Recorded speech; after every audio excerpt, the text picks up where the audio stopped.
사진 몇 장만 찍어볼까요? 현대학의 무기고에서 가장 무서운 것 가운데 하나가 엑스레이 기계이다. 대부분의 의사들이 엑스레이 검사를 부주의하고 불필요하게 시행하면서 엑스레이 검사가 환자들에게 끼치는 해로운 영향이 누적되는 데에서 알지 못하거나 알면서도 신경을 쓰지 않는다. 엑스레이 기계의 무차별적인 사용으로 인한 위험은 물론 모든 미국인에게 해당되는 얘기지만 대개의 경우에 남자보다도 여자가 더 위험에 노출되고 있다. 여자가 남자의 2배에 달한다. 방사능 수치. 30년 전에도 그랬지만 그런 말은 헛소리에 불과하다.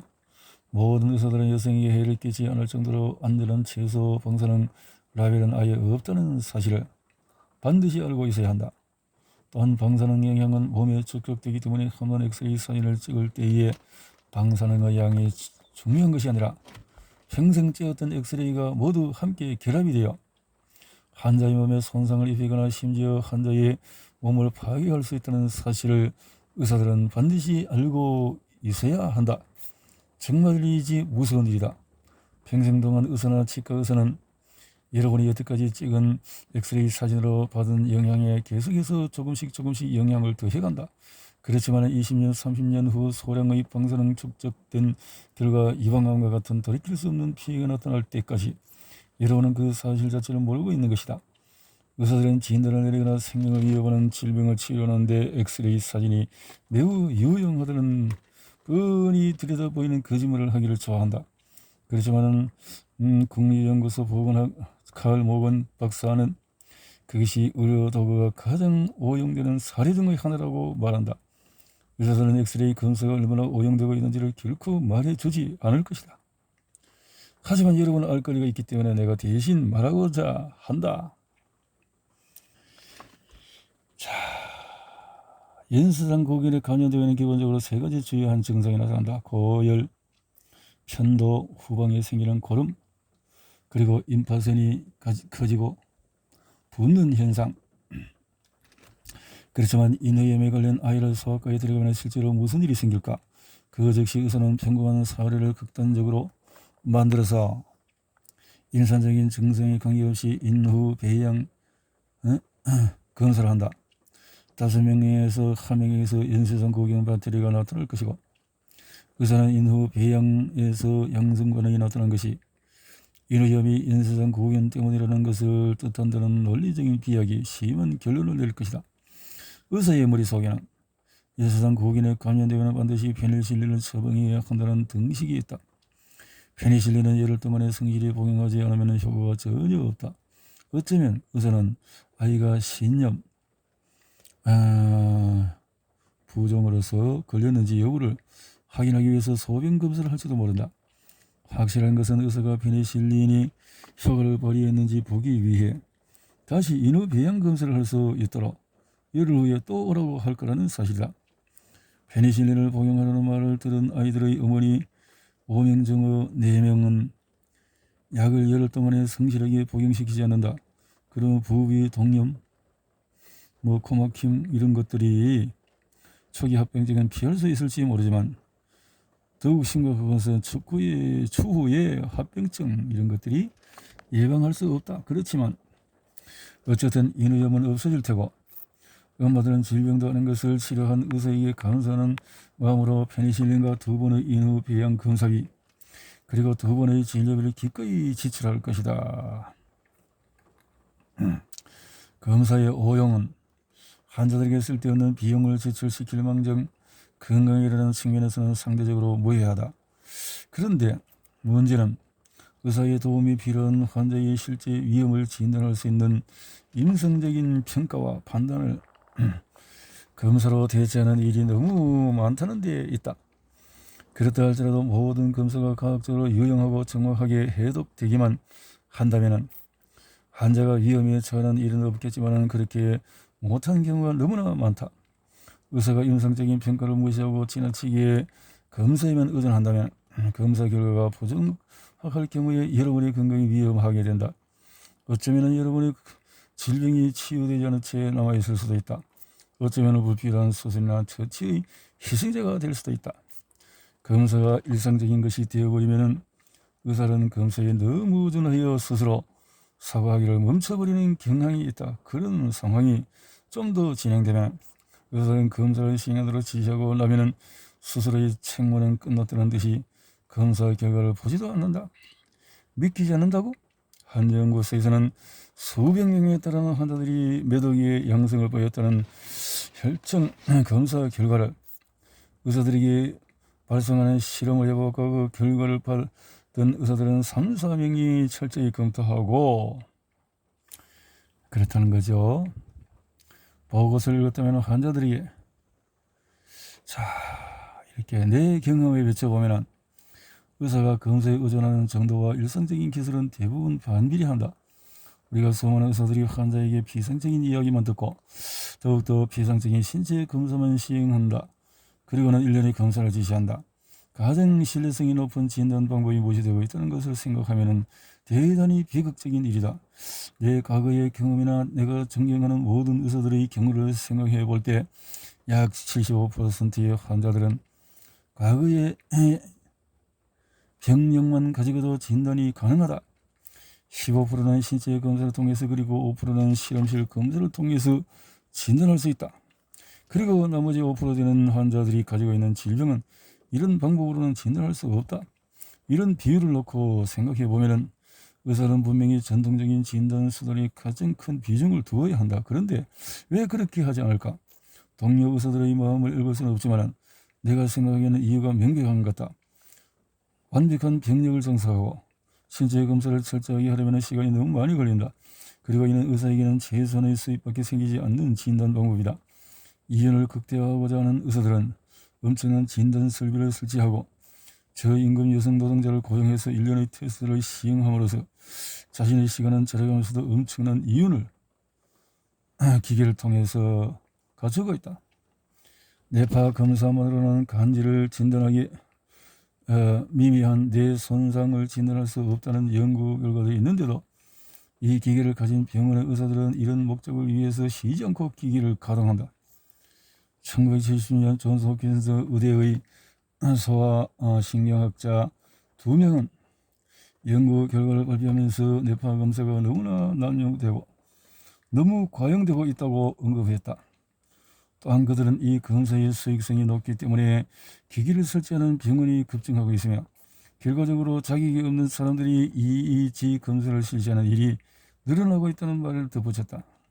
이제 현대의학에 종사하는 기업의들이 1975년에 한 해에만 8번의 검사를 시행해서 검사 비용만 그 해에 150억 달러의 수익을 거둬들였다는 사실이 하나도 놀랍지 않을 것이다.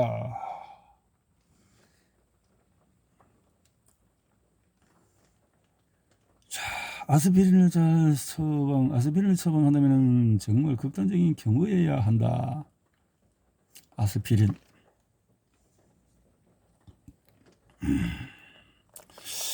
단순히 몸의 질병에 맞서 열심히 싸우고 있다는 것을 나타내는 정성을 가지고 그렇게 당황하는 것은 전혀 이치에 닿는 일이 않는 일이다.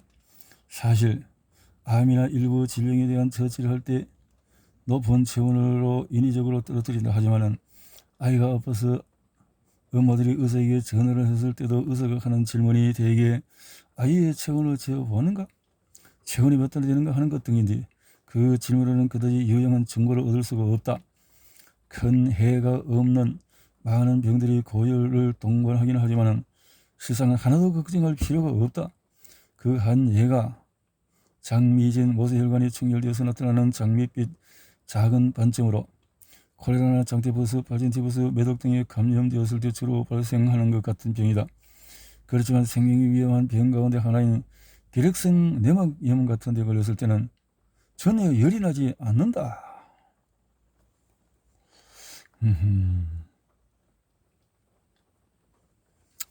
의학적 견지에서 아이의 체온이 거의 소용이 없다는 것은 사실이지만 아마 한 가지 면에서는 쓸모가 있을 것이다. 소아과 의사와 급하게 만나야 하는데 진료 약속을 잡기가 어려운 경우가 생기면 의사의 두뇌는 체온을 중요하다고 생각하기에 프로그래밍 되어 있다는 사실을 상기하면 된다. 비록 의사 자신은 체온이 왜 중요한지 이유도 모를지라도 말이다. 의사가 당장 면담을 하고 싶다면 체온을 물을 때 40일을 따르고 말해봐라. 그러면 의사는 여러분이 아이가 아픈 이유를 즉각 발견할 수 있을 것이다. 아이들을 소아과에 데려가는 이유 중에서 가장 흔한 것 가운데 하나가 단순 인후통이다. 여러분은 아마도 현대의학의 영향으로 인후염이 연수상구균에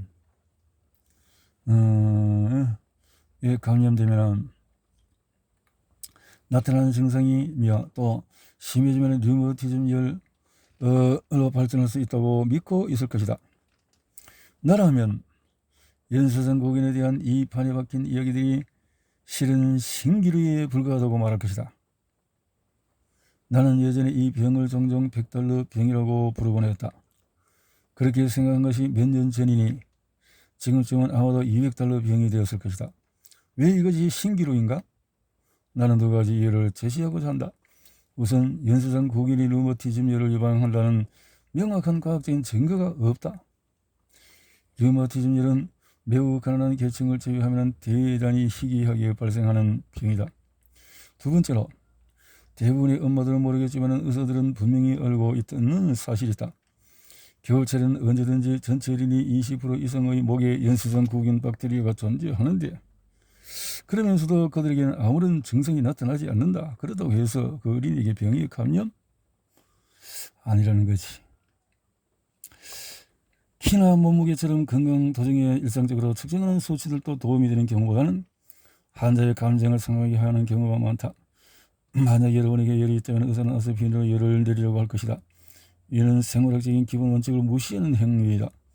이런 질병의 원인이 될 수 있는 박테리아를 잡아먹도록 백혈구의 식세포 활동을 촉진시키다는 사실을 나는 고등학교 2학년 생물 시간에도 배웠던 것으로 기억하는데 의사는 의대에서도 이런 지식을 배우지 못한 것 같다.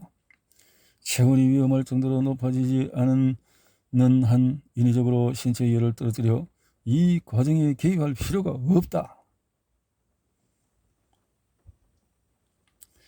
설사 연구소에서 정확한 분석 결과를 내놓는다고 해도 정기 건강검진 과정에서 시행되는 값비싼 검사들 중에서 다수가 효용이 거의 없거나 있다고 해도 아주 적다.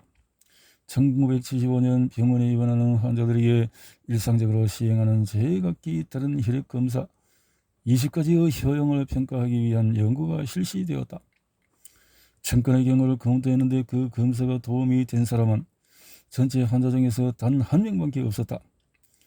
캐나다의 정기 건강검진 프로젝트 팀에서는 연례검진 대신에 정기적인 검진을 추천하고 있는데 일상적인 심전도 혈액화 검사 그리고 심지어는 소변 검사조차도 별 가치가 없다는 결론을 내렸다.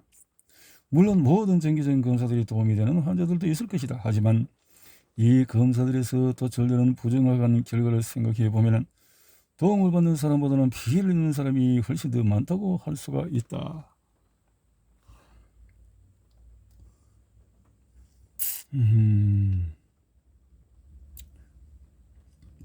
산부인과 의사들은 세포적인 검사를 통해서 적어도 1년에 한 번씩은 환자들을 병원으로 불러들일 수 있기 때문에 쌍수를 들고 이 검사를 환영했다.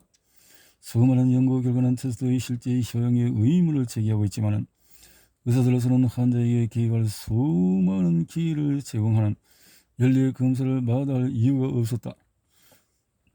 의사들은 테스트의 효용에 관한 질문을 받는 경우가 생기면 세포적인 검사의 효용에 대한 증거 자료로 자궁 경부암으로 인한 사망률을 감소하고 있다는 사실을 내세울 뿐이다. 의사들은 일상적인 연례 테스트를 합리화하면서도 테스트의 효용의 의문을 제기한 10년 전의 참고문헌은 거들떠 보지도 않고 있다. 헤리킨 박사, 샤프 박사는 이 사실을 지적하고 있다. 이런 현상은 대체로 건강하고 정상적이라고 볼 수 있다. 많은 의사들은 이런 사실도 모른 채 병원들을 그저 부종이 임신 중독증의 징후라고 생각하고 자신들이 개입할 수 있는 또 다른 기회로 여길 뿐이다. 물론 비질병을 질병으로 만들 핑계거리를 찾는 제약회사들은 이런 의사들을 물심양면으로 후원한다. 모체의 부종에서 처방하려는 약 광고는 의학학설지를 첫 장부터 마지막 장까지 화려한 컬러로 장식하고 있다. 좀 더 많이 알고 있어야 할 의사들이 엄마와 태아가 필요로 하는 수분 바로 그것을 제거하도록 약을 처방한다.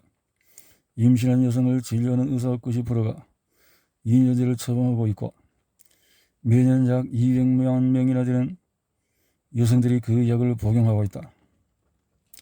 산부인과 의사가 여러분에게 이뇨제를 처방하려고 하면 두 가지 측면에서 아주 나쁜 결과가 생길 수 있다는 점에 명심해야 한다.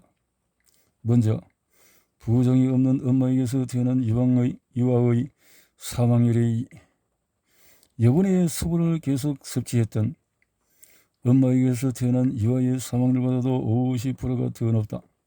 두 번째는 조금 복합적인 이유인데 엄마가 실제로 임신 중독증일 경우에 이뇨제를 투여하면 혈압이 낮아서 저혈량성 쇼크를 일으키고 사망에 이를 수 있다. 그런 일이 일어나는 이유는 단순히 엄마에게 정상적인 신체 기능을 지탱해 줄 만한 혈액이 없기 때문이다. 소아과 의사로서 나는 서서히 영양실조 상태가 된 엄마가 아기에게 저지르게 될 일을 생각하면 무척 마음이 아프다. 산부인과 의사는 엄마에게 독단적으로 체중 상한선을 지키도록 강요하지만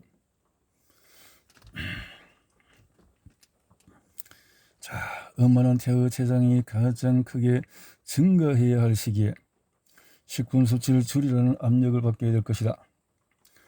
단순히 산부인과 의사를 만족시키기 위해서 말이다. 말 그대로 엄마는 아기를 굶기게 될 것이고 이렇게 해서 자기뿐만 아니라 아기의 생명과 건강까지 위험에 처하게 된다. 설상가상으로 아기는 두뇌 발달에 결정적으로 중요한 시기에 적절한 영양을 공급하지 못하게 된다.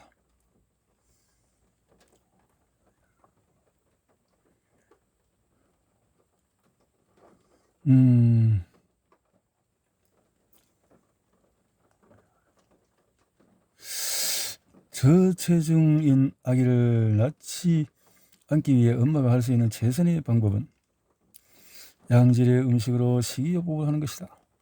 영양을 잘 섭취한 여성이라면 15에서 20kg이 늘더라도 4kg의 건강한 아기를 출산하게 될 가능성이 훨씬 높다. 산부인과 의사에 가혹할 정도로 경직된 체중 증가량 목표에 표준에 맞추기 위해서 거의 굶다시피 한 여성이라면 2.5kg 이하의 아기를 낳을 가능성이 높아진다. 저체중으로 출생한 아기들에게는 여러가지 고통스러운 증상이 나타난다. 실제로 나는 진료하면서 매일같이 그런 경우를 봐왔고 통계치도 그런 사실을 입증한다. 저체중 아기가 생후 28일 안에 사망할 확률은 정상체중 아기의 30배에 달한다. 저체중 아기의 절반가량에게는 정신지체가 나타나고 저체중 아기의 간질, 내성마비 그리고 학습 또는 행동장애 발생률은 정상체중 아기들의 3배나 된다. 의사가 영양에 대해 공부하도록 여러분이 할 수 있는 일은 별로 없다.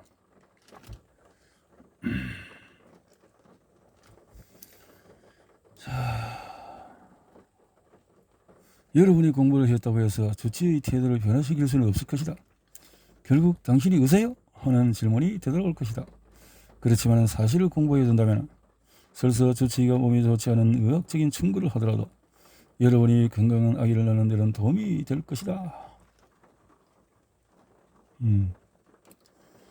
아기들에 대해서 그러나 임신성 당뇨 때문에 당성분을 너무 먹여서 임신성 당뇨성으로 제왕절개를 할 정도로 큰 또 아기를 갖는 것보다는 정말 케톤 영양을 통해서 순산을 하고 체중이 모자란다는 것이 아니라 너무 3kg 이상이 되지 않는 수준에서 잘 순산해서 성장하는 것이 건강하다라는 것이 요즘 케톤에 대한 또 의학적인 내용들도 있는 것을 제가 본 것 같습니다. 참고를 하고 어, 그러나 임신 그 영양이라는 것이 골고루 모든 미네랄, 비타민, 모든 영양이 된 속에서 대사가 된 속에서 태어난다면 좋은 태아를 가질 것이다라는 것을 책들을 통해서 참고를 해보고 싶습니다.